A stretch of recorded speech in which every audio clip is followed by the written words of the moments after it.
আপনাদের মাঝে আজকে আমি একটি নতুন ভিডিও নিয়ে হাজির হলাম। আশা করি আপনাদের ভালো লাগবে।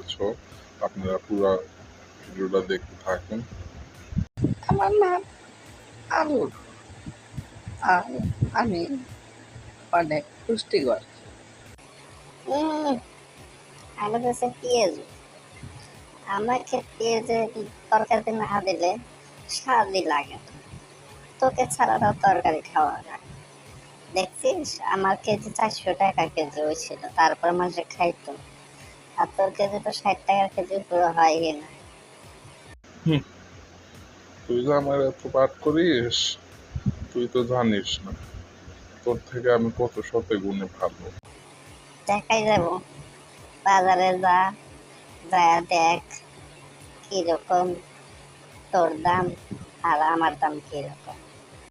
আসিস, আমি পেঁয়াজ ছোট হলে কি হবো, তোর থেকে অনেক ভিটামিন আমার বেশি। আর জানিস তো পেঁয়াজ না খেলে কি হয়, তোর মতো আলু না,